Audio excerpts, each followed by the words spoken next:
Good evening, everyone, and welcome to the continuation of our marriage series. Today, we're having a conversation with Erin Diaz and Daiana Rodriguez about what makes their marriages work. We have been talking to husbands, we have been talking to experts, and now we are going to be talking to two Christian wives, telling us how they work on their marriage. And so we are going to hear from them how having God at the center of their marriage is actually what has helped them to succeed in their marriages.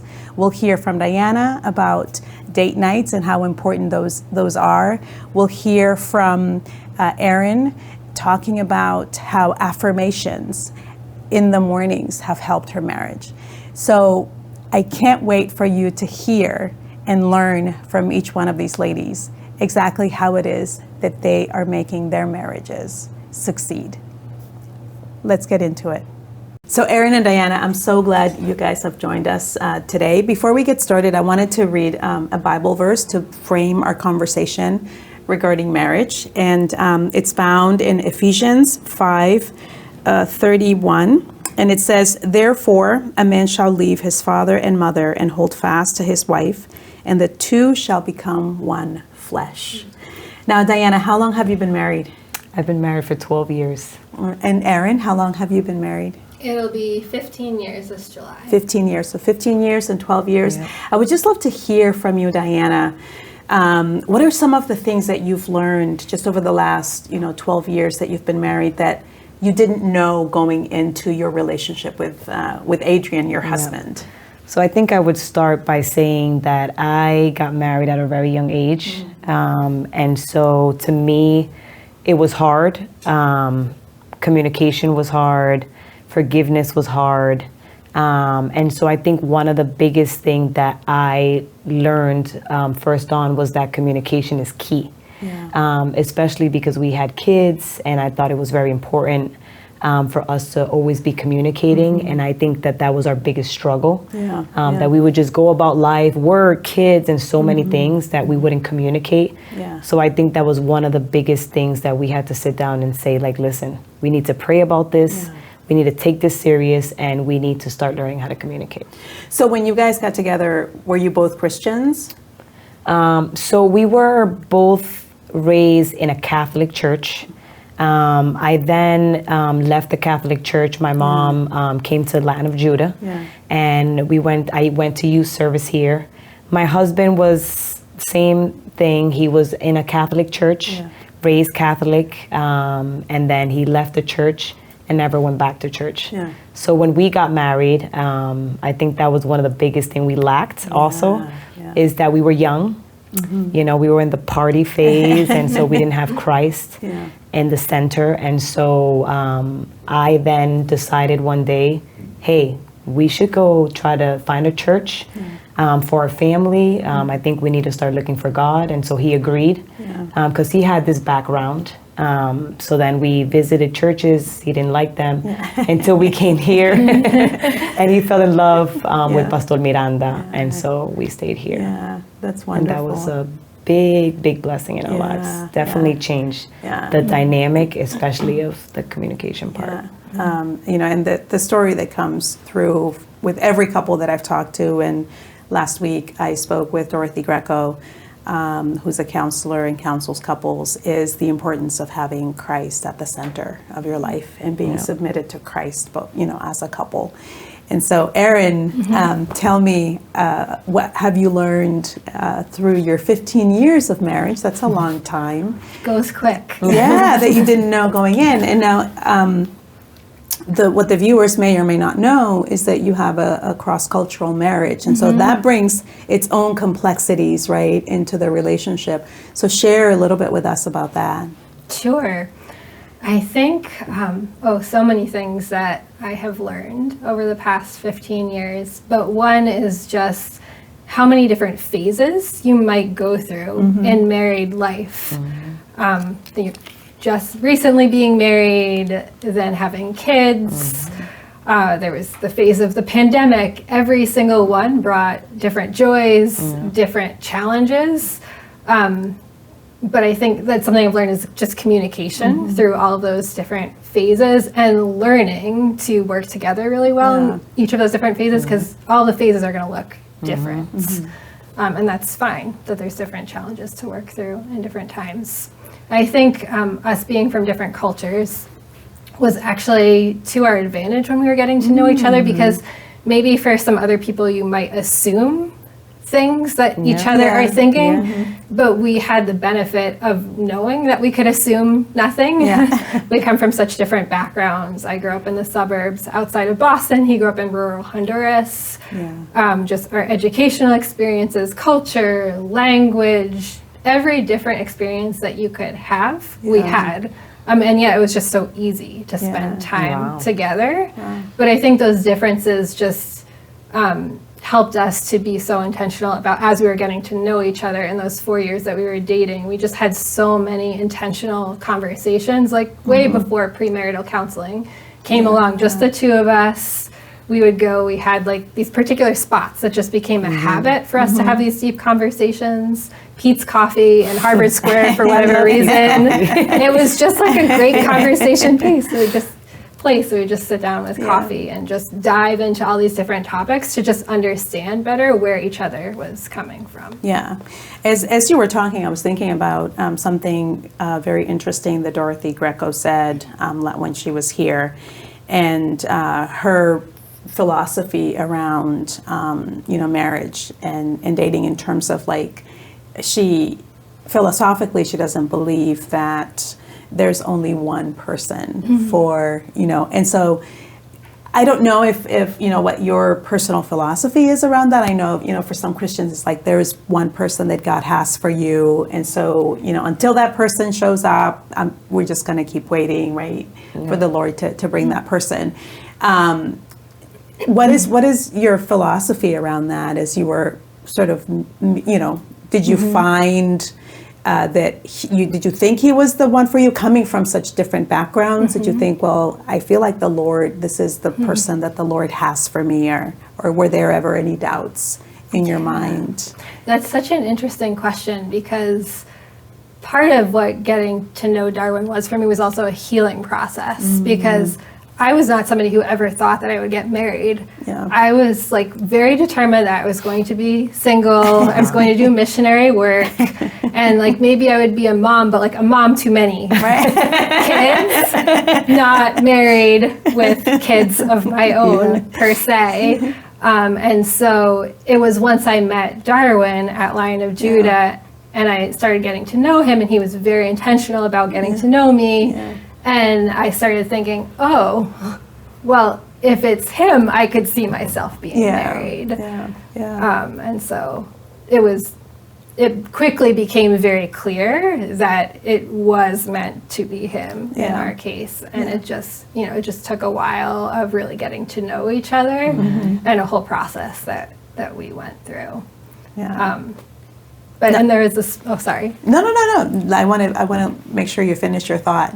I was just remembering a very specific moment that I was in Lion of Judah, and I'm forgetting his name right now, the physical therapist, missionary to Honduras, was giving a presentation.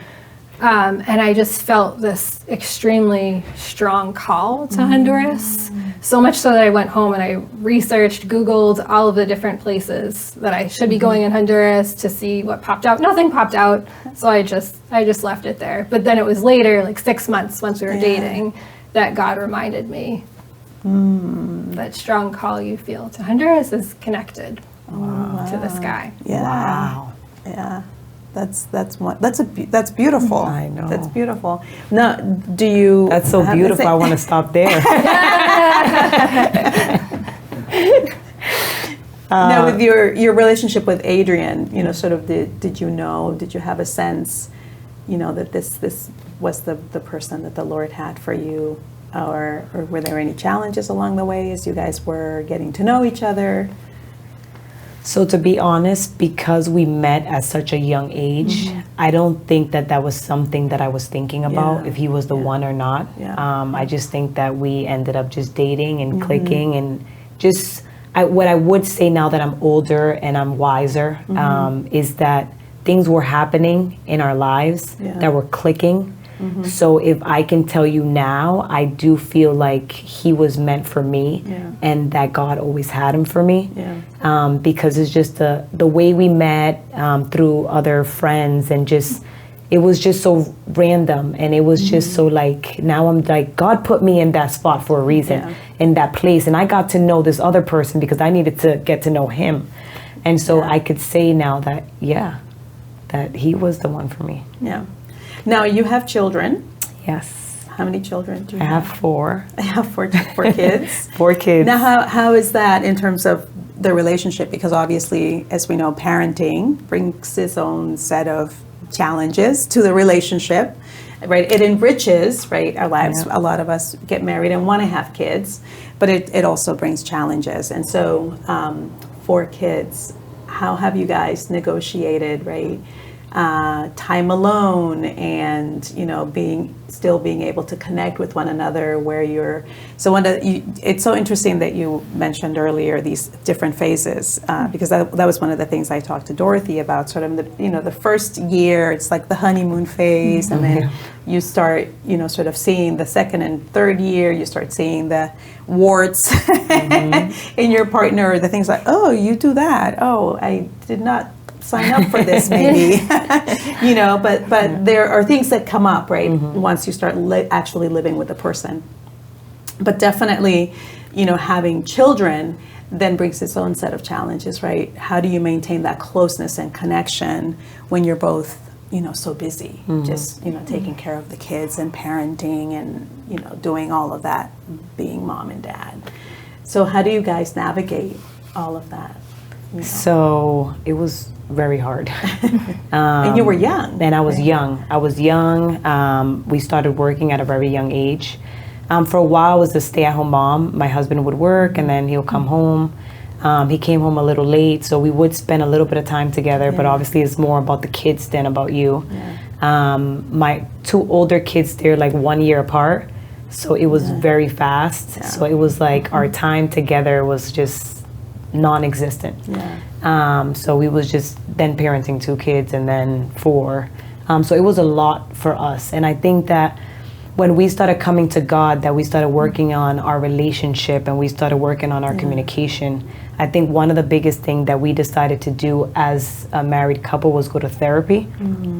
And I think that helped us a lot. And it talked to us a lot about managing our time. And I think I've spoken to you about this before, but one of the things that me and my husband do is we're very intentional about we have to plan a time. So we literally put it in our schedule. So I think a lot of the things that we were always complaining about was money. Oh, but there's no money to go out and to go to restaurants and to go to all this. So we learned at an early age, there doesn't have to be any money. You can have date nights at home. So literally we would have like a scheduled time for the kids to go to bed. We would set up things in our room. And just like a few weeks ago, it was so nice. My husband like literally did a wine tasting. So he bought pairings of foods and all that stuff. And we just are intentional, like, listen, this week we can't go out, so we're gonna do it at home. And we're gonna talk and communicate, and we're gonna do all this stuff at home, even though we have kids. So we just, date nights. We schedule date nights. Now, for you, Erin, what are the things the challenges that parenting has brought to your marriage with Darwin? I think similarly, just having time. It's just a lot. There's so many logistics. Things are happening very early. Things are happening very late. It is just, it's a lot to coordinate. So I'm going to take some tips for you on the date nights. I think, when was the last time you had a date night? It's been a while. We had a date morning. Valentine's Day, we managed to go out for coffee after we dropped off the kids, so that was an achievement. But I think also the moments of connection that you can build, even if it doesn't have to be long, to just, although that's also helpful, but you can also have short moments of connection. I forget who it was. It was someone in the English service one day, so if you're listening, thank you. But they just came over to us and told us, I think you guys should do affirmations. in the morning before you leave the house. She's like, this is not your prayer time. You're just going to take each other's hands and you are going to affirm that person in their day, your husband or your wife in the day, and tell them just some great characteristic about them that you appreciate and something powerful about how their day is going to go.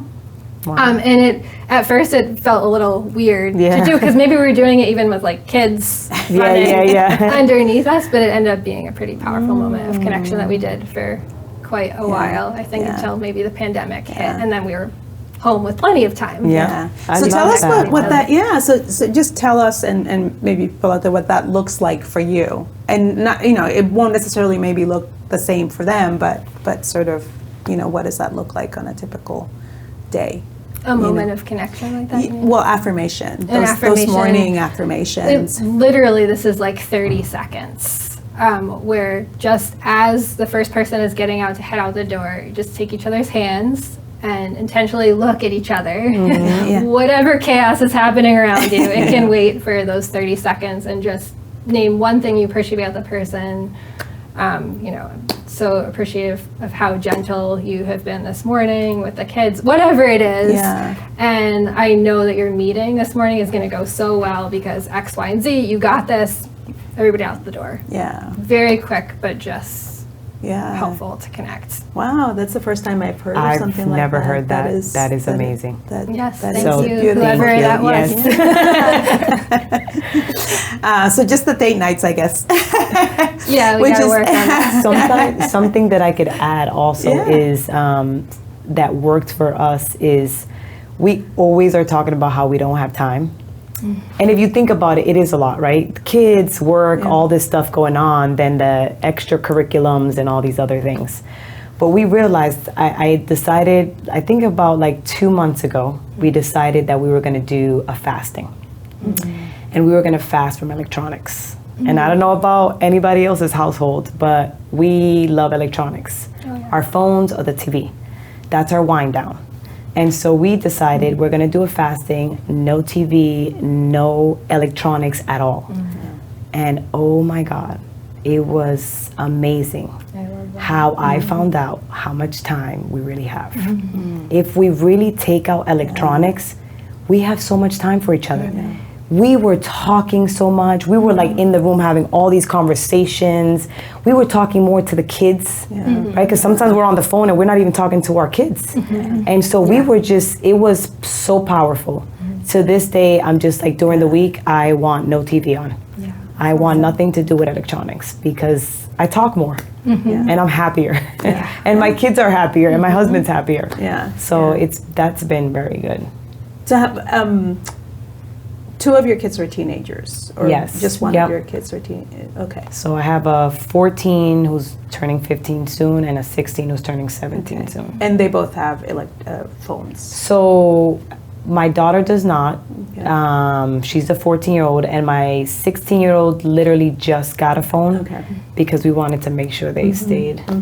For as long as possible. Yes, for as long as possible. But he's like, I'm about to start driving and I still don't have a phone. So we're like, you're right, it's important you have a phone now.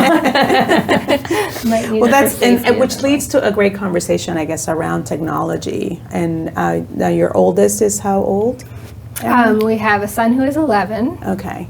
And then our cousin, who's also a very important member of our family, is 21. So of course she has a phone. But your son does not have a phone. No, he is upset about that because everyone else in his class does, but he doesn't. Next year he'll need to navigate public transportation himself. So at that point, he probably will need one. Okay. I've been talking a lot about technology, right, and the damage that technology has on our kids, the impact it has on their mental health, and a whole host of issues, right, including access to images and pornography and all of these things that, right, parents are having issues with, nowadays. I mean, we just know that this is happening.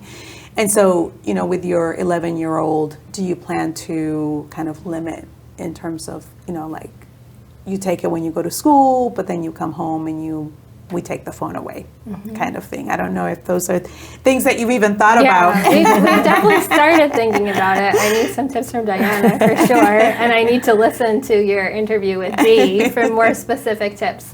But I think it also, something we're trying to do before he has a phone is be better examples ourselves as parents. Because honestly, as grown-ups, we're like, we complain about kids doing these things, but I'm doing it on my phone too. I get a text from work and I'm answering it at 6 p.m., 7 p.m. I'm not always good at putting that aside and not getting distracted by it.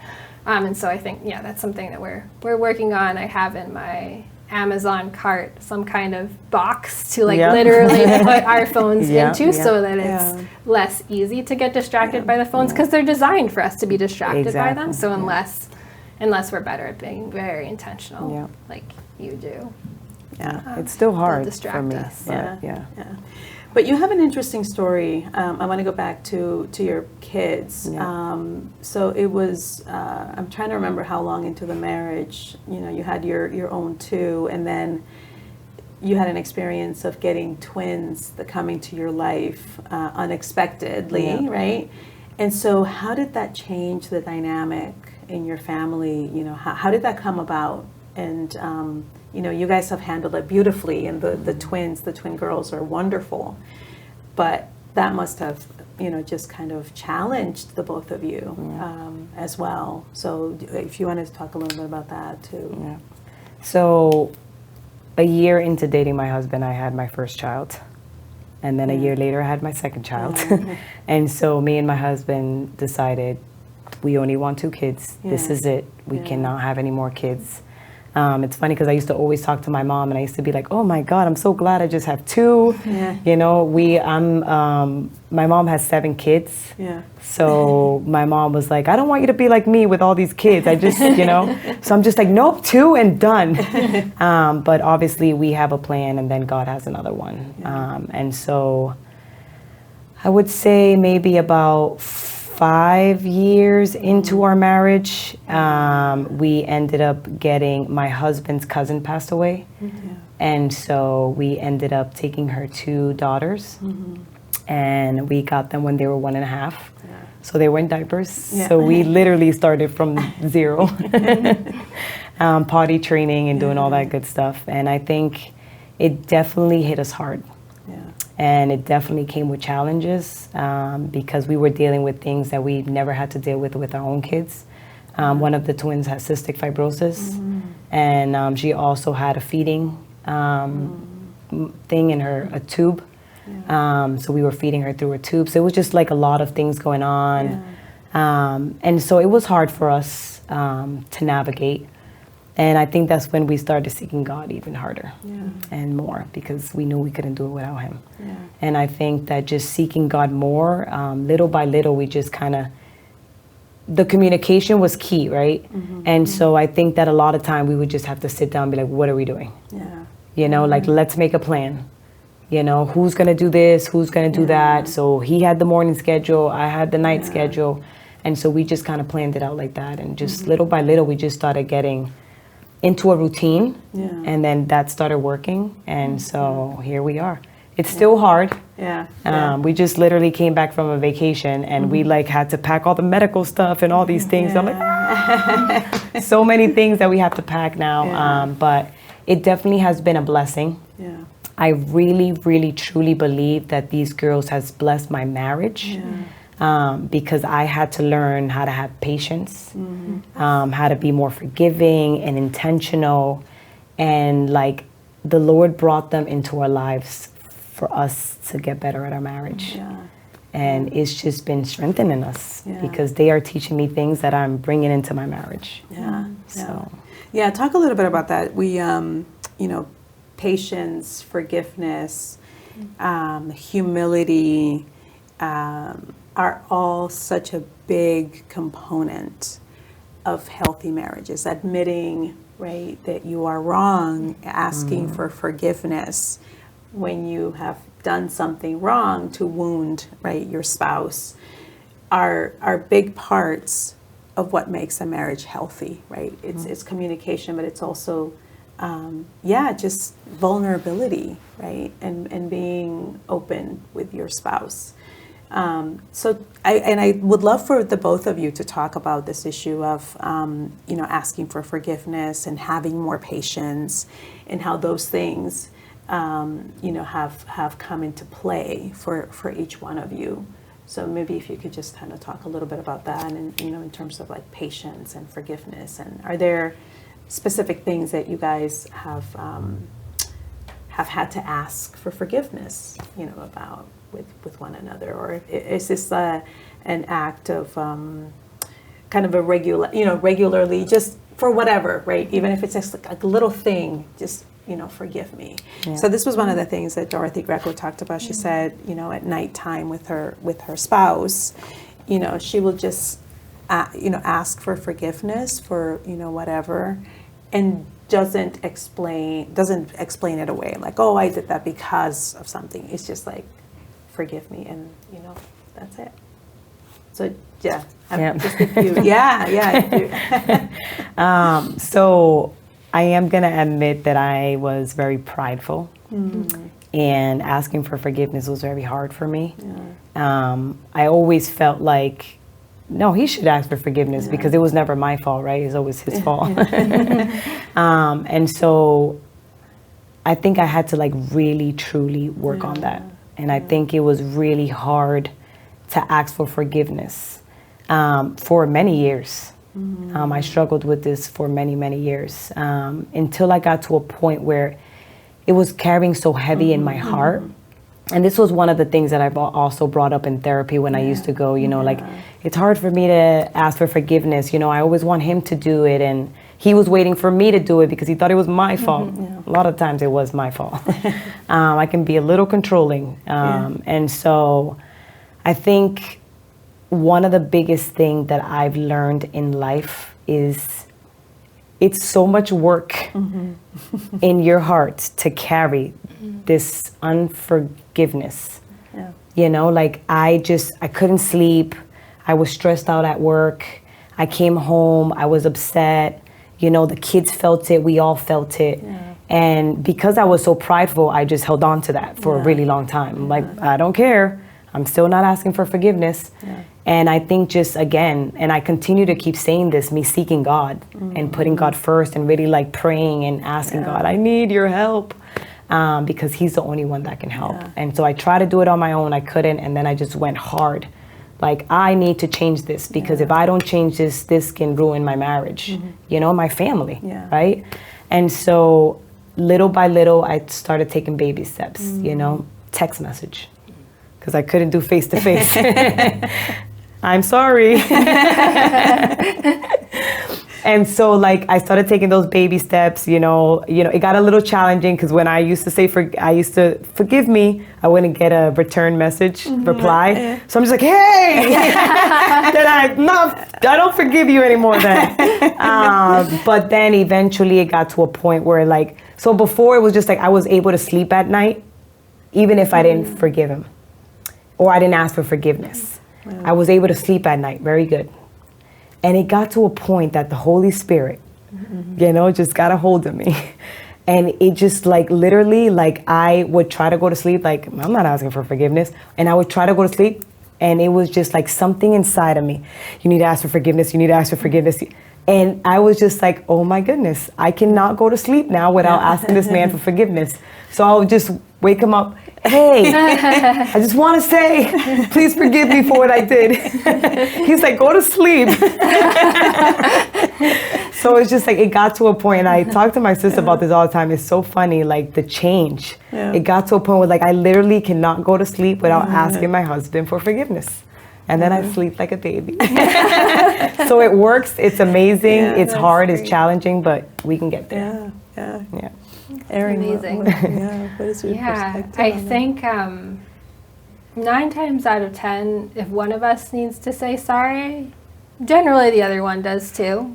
Usually we both have a part in whatever has happened. And so I think whoever takes the first step, it just opens the door for that conversation for us to just like get it out of our system, forgive one another, and then there's just an instant ability to be able to move on.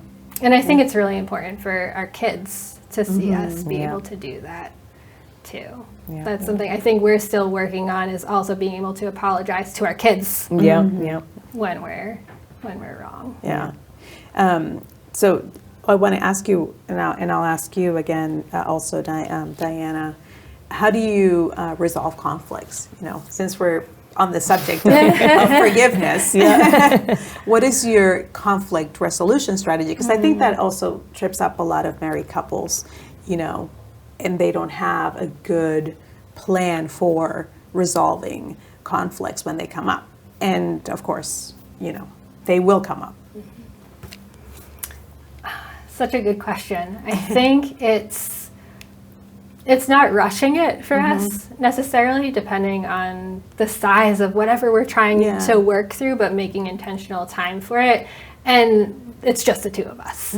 No one else needs to be, the kids are not there for whatever we're talking about. There's no consulting with others. Sometimes others might see things or have an opinion. It's just the two of us being patient, talking through whatever it is that we need to work through, and coming to whatever resolution that we need to. Yeah. How about you guys? Compromising. We have to come to a compromise. Yeah. So we'll sit there for hours, just what can we do that we can both be happy about this? And sometimes, you know what? One person is not gonna, be 100% happy with whatever conclusion we come to, but we try really hard to compromise and just hear each other out. And just like you said, we try to, yes, the kids know, like, oh, something happened, they're good now, so there was an apology there, but you're right, it's separate when we're talking about and trying to come into a resolution. So that happens separately, just the two of us. Yeah. I wanted to ask you guys, because this is also, again, as Christians, right, how we lead our lives. Everything related to our lives is informed by that very one fact, that we are Christ followers and that we believe that the Word of God is true, right? And so that informs everything and how we, right, everything plays out in our lives, including our marriages. And so for you and Adrian, how do you guys, because this is also an important piece, as I've been talking with other couples and, Dorothy Greco last week, do you guys pray together? How do you make sure that you guys are growing together and not apart, right? And how much of you following, doing, praying together or all of these other things, how much does that play into kind of how you guys work through your marriage? So we try to always pray together before going to bed. We don't always do that because sometimes we go to sleep. We try not to go to sleep at different times, but I take so long that my husband ends up falling asleep. I'm like, you're getting older now. You used to wait for me. So we try to pray at nighttime. We definitely do like a stronger prayer during our date nights at home. And Yeah. How about you guys? Prayer together is really important for us as well. And it's also for us making sure that we're supporting each other to have time on our own with God. I think like he's a very late night guy. That's when he has his best times with God. So me making sure he has that space. I'm more of a morning person. Recently, he's been taking the kids to school in the morning, so I've got like an extra 20 or 30 minutes that I can just do that. But then coming back to share what we're learning in those times with God. I just wanted to piggyback on what you just said, because I think that's very important, is the individual time with God. So I think in the beginning, I was stressing the fact like, hey, we need to start praying as a couple. And I was like drilling that into my husband. They say, what is it, the saying, when you pray together, a marriage that prays together stays together. And I was drilling that, we gotta do it, we have. And I was drilling that so much that I was forgetting that it is powerful because he always finds the time to pray like alone and spend time with God, which was beautiful. But I wasn't seeing him that way. I was seeing, well, what about us? Well, we're supposed to be praying together because this is very important. But if he has his alone time and I have my alone time, we just come together and just like kill it, you know? Because that's important that he has his own relationship with the Lord. That's going to make him stronger and it's going to make me stronger. And then we can kind of, so that was good. Yeah. Now I'm going to turn it to a slightly sensitive topic. Okay. Because you talk about, scheduling date nights, the subject of intimacy, which is something that, we talked about with Dorothy Greco, and which is extremely important for, a married relationship. And so is that something that you guys prioritize? And it's, this idea of prioritizing, time to be intimate with one another. It gets harder and harder, obviously, as you have kids and trying to schedule going on. It is very hard. But it's still, right?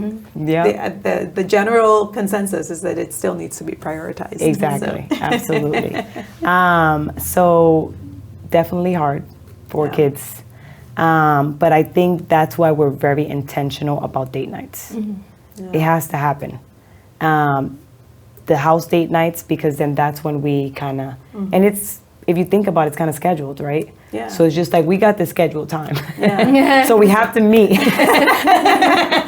No, but is it, you guys, your date nights are once a week? Our date night is once a week. Okay. So at least once a week. There's intimacy. Because it is hard, but I think that sometimes, unfortunately, you have to schedule it. And so I think that we're very intentional about scheduling that time. And don't get me wrong, I'm not saying that our date nights are about that, but it leads to that. And so I think that's why we're intentional about that, because it can happen whenever, but like at least we know that because we're so busy, this is our time to just be with each other. To just connect. So, yeah. I love your date night idea. Put those kids to bed. That's all Erin's going to say. That's all I would say. All right, I won't belabor the point with you, Erin. But yes, no, time together is very, it's very important. Yeah. Definitely. There was something interesting that, and I keep going back to my conversation with Dorothy, just because she had so many, just these beautiful little nuggets that she was able to, to provide in my conversation with her. And one of the things that she said, because in addition to prioritizing intimacy, there's also other ways to kind of connect, because sometimes I feel like as couples, right, progress in their marriage, there's less importance about even like physical touch, right? Because you're just busy and, and it's not the honeymoon phase anymore, right? It feels like I know this person, that person, but she said something about like just holding one another, like a 30-second hug, similar to that, to like holding of the hands before they go out the door. Just like holding your spouse for the 30 seconds where they're really feeling like you're connecting with them. And then something else that I heard on a different podcast talking about marriages is like, can you kiss your husband for 1 minute? Like when you were dating, that was not a problem. No. It's like, oh, we can't kiss for long enough. But then, it's like a minute is a long time, right? Can you still kiss? Like, I got things to do. I got to wash the dishes. Or there's a kid saying, Yeah. But just those little ways, right, to build intimacy and maintain connection. Something that she said too that I thought was really interesting, and I want to ask if if either of you does this in your specific marriages. She talks about having like a debrief on the marriage. And for them, they do it once a year, sort of what things have been going well, what are the areas, right? With a lot of prayer, I think, because both of you are women of prayer and of God, and so all of this, right? We engage the Holy Spirit and we engage Scripture and the Lord to show us as you're connecting with your spouse during these sort of debriefs on the marriage.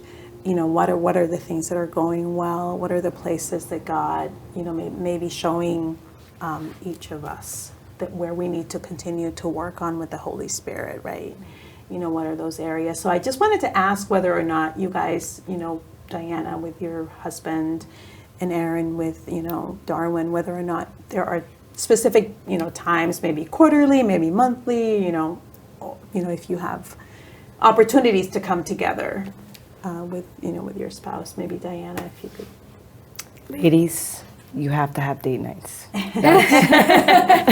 I bring everything back to date nights. Yeah. That's when we talk about it.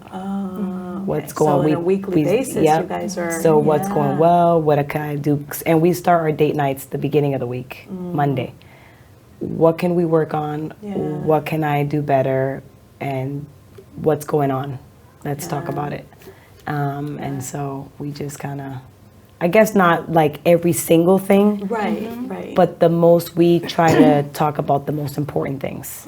And so we kind of, I would love for you to do this more, or this is not working, or like even with parenting, like, oh, I've noticed this, maybe we should stop doing that. And we just kind of take that time to talk about that. Yeah. That's even really finances beautiful. sometimes we talk about during that time. So, Yeah. I love that. Yeah. We do something somewhat similar that's not scheduled. It's more just a habit we have of doing this when we're alone. Like we just did this when we were having our coffee date recently. And I think about like how often the Bible tells us to remember God's faithfulness and the story of the journey that we've been through. And in Deuteronomy it says, and hold that close to your hearts. And so I think we have a habit of doing that, of just like looking back recently, but then we'll look further back too and remember all the places that God has brought us from, what he's brought us through, the promises that he has made. And it does something when we talk about that together and remember as a couple together all these things that God has done, the hard things he's brought us through. But I love the idea of adding the element of evaluating what can be going better as well. Yeah. So you mentioned finances because that can be a real source of friction in marriages. And you guys married young. You guys did not marry young. I forget. You were 26. You were 26. Yeah, Old so souls. mid-20s. Yeah, I guess it is young. It's still young. That's young. It's a good young. It feels young. Yeah. But because finances can be a source of friction, was there any did you guys have to learn anything about how to manage money in your household? We were perfect. We were on the same page. No, I'm definitely the spender, and he is definitely the saver. Brought lots and lots and lots of tension. Yeah. He was definitely struggling with me because I was definitely loving to spend money. So how did you work through that? So I think, funny, because I was just talking to my friend about this. So I learned, wait, let's go back. So my husband used to get very upset because I used to spend a lot of money. And I would get upset when he would confront me about money. So he has all these apps that tells him, he has like something that like rings when I spend money. I don't know what it is. He's like, as soon as I come home, did you just go to Marshall's? I'm like, no. He's like constantly on his app. Sometimes I try to get his attention off that. I'm like, hey, let's talk about, he's like, no, I got to check the account first. But anyway, so he was a man who always looked at the accounts, always confronted me. You bought this, you're spending all this money. And so it would get me really upset, like to the point where I'm just like, you know what? He's going to get upset anyway, so I'm just going to keep shopping. So I would keep buying things and keep spending. And it was just like this vicious cycle of just like us just getting, we couldn't even talk about finances. And I don't know what it was. I mean, now I know because he told me, but the man was praying for me. Yeah. And so what he did differently was he stopped confronting me about the money. Because his security, which helped the both of us, he had this security of money. He wanted to see his bank account look a certain way and see a certain amount of money. And so his security was really on the money that he held. And so when it went down, it's like, oh my God, he wasn't having faith in God. He was putting his trust on the money. And so through this process, he learned, you know what? I have to stop putting my trust on the money and put it on God. So he started praying that like God helped me and helped him, right? Understand and just be more calm about it and just learn how to talk about it. This man, I was spending money like crazy and he wasn't saying anything to me. And I was like, something inside of me just started having these, I don't know, just these feelings of like, oh my God, I'm spending too much money. What did I just do? And it just, I started feeling guilty. And then one day he just told me, he's like, you know what? I want you to know that you're doing amazing. And I have been praying for this for so long. And like to the point where like just the other day, I felt like, again, I was like spending a little too much. And I was like, hey, you know what? I need to talk about this. I feel very guilty. Actually, I just returned something. And he just looks at me and smiles because it took so many years, but it's just like, you know, it was just that. He just, you know, when he stopped, I stopped. And it was just, we worked together. And well, allowing the Holy Spirit, right? Exactly. To be the one to do the work. Because sometimes, I mean, that this is the thing in marriages, is that we try to change the person. Absolutely. And you cannot change people. No. You absolutely cannot change people. It's the Holy Spirit that changes people. And so, you know, the perfect example of that at play in your marriage. So how are the finances? Where did you guys come to an understanding? Or you're both trying to remember? Both pretty. You're both savers that got together and save already. We're both a little bit of savers, but both a little bit of spenders. But I was probably the one who was a bit more controlling of our spending in the beginning, to the point that at one point he had a project, or I can't actually remember what it was, something he really wanted to do. And so he saved up money in a sock for that. And when he told me, I laughed so hard. We both laughed so hard. I think that's something that helps us too, is not to take ourselves too seriously. But it was really helpful because it showed me that it's actually really important to him to be able to just own a particular project or something that money is tied to. And so I learned to just like really trust him with that. If there is something on his heart that he wants to do, some kind of project. And so now he just knows, he just shares with me what it is, and I'm able to be supportive of that because I've learned. I want to ask both of you, you know, for anyone that's struggling in their marriage, are there specific tips that you would like to offer, things that have helped you in your marriage? And so, you know, just, you know, let someone out there, a woman out there who's watching this for guidance. And obviously you're making your marriage work, and you're making your marriage work, and it takes having God at the center, right? And always bringing things back to God. But then what are some other things, you know, practical things that we can also do to turn things around for ourselves, if, as we hope, divorce not an option, right? That we have to be able to work on our marriages. Erin, any advice, anything that you... It's interesting because if we're all designed so differently by God, then all of our marriages are going to look so different in how we relate to each other. But I think something that we are learning now, my husband and I, is still very much working every day on how do we parent really well together. I think that's where a lot of the harder moments has been around parenting. And we're two different people. We grew up in two very different cultural settings of parenting. And I recently, finally, one of our kids was annoyed with us. I won't say which one. And they said so annoying. You guys are always on the same page. You're always on the same team. And I said, oh, like, yes, finally. Exactly. That's what you want to hear. We're making progress here. Because at the beginning, that was really hard for us to not want to intervene with each other, especially me, honestly. And so I think something we're working on that we've gotten better at, and that is a helpful thing, is to be able to really be on each other's team when it comes to the kids and recognize, like, we're each doing our best.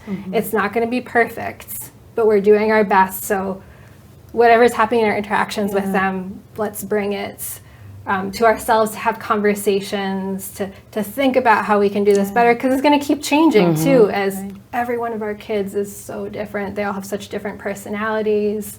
They need parenting in different ways. They're designed differently too. But to keep working on that, and to just keep working to be on the same page, has been something that's been really helpful. And I think you said something very important, which is we're on the same team. And I think that we need to always remember that we are on the same team. I think a lot of the times in our marriages, we're like fighting with each other. We're like bringing other people into our marriages, talking about our situations to so many people. Everybody has something to say about it. And it's just like, and we're fighting one another. You know, even with having kids, it's just like we're on the kids' side, not on each other. We're a team. And so we have to play as a team. And so we got to remember that we're not against each other, and we need to work it out.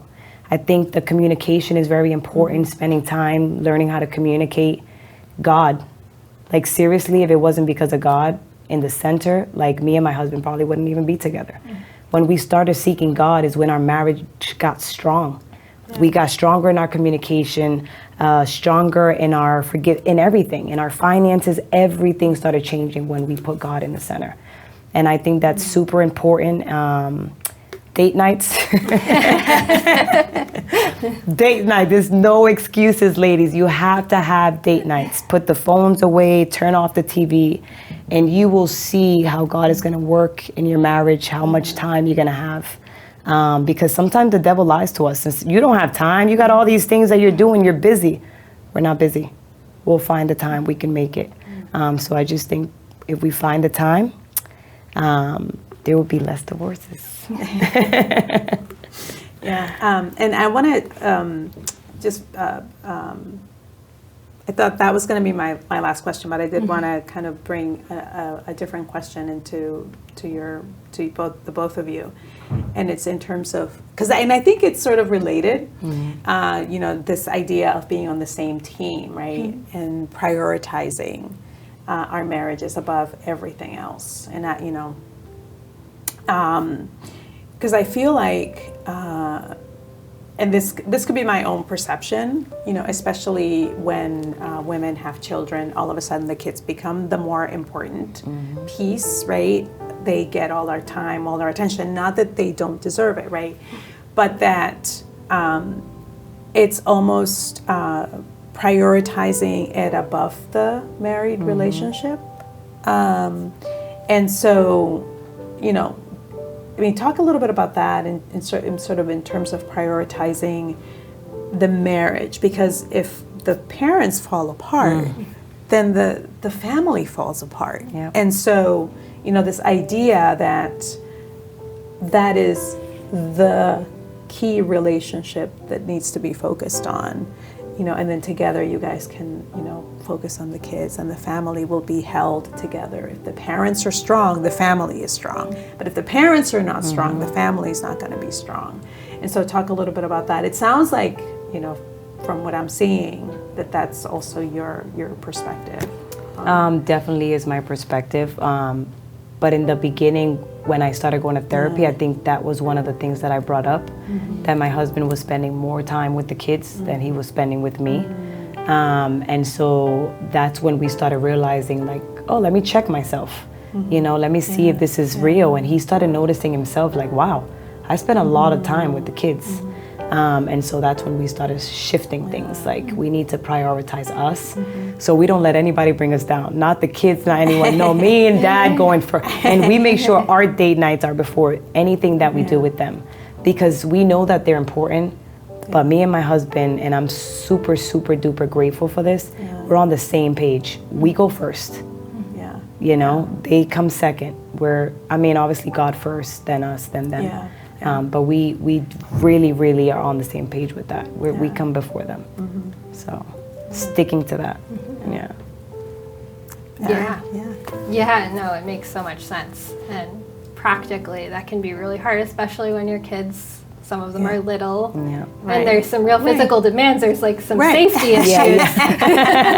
You can't let it fall. Yeah, and I think, But absolutely. and I think the idea being that despite all of the craziness that can come with parenting, and you both work, your husbands both work, right? So there's definitely a lot of demands on your time and energy, right, and all of these things, but that there's always the relationship that's being prioritized.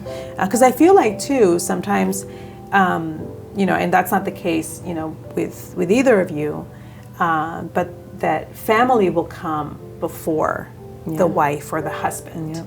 Oh, but my mom needs me, or my dad needs me, or these people need me, or that, and then we start prioritizing other people, or my job is more important than my wife or my husband, or some other thing is more important than my wife or my husband. And so I think that's where couples can get into trouble. And that's something we actually have to be really intentional about, because we are blessed with a big extended family who are all really close by, who we love, are so supportive. It's amazing, but it is so important that we have time, just us, just as our unit, to connect. So I'm going to end it there. Thank you so much for joining us. Thank you for your wisdom. Thank you for that day-night idea. I hope that many of you will make sure that you incorporate that into your marriage, or find a way to fit it in to your lifestyle. Thank you, Erin.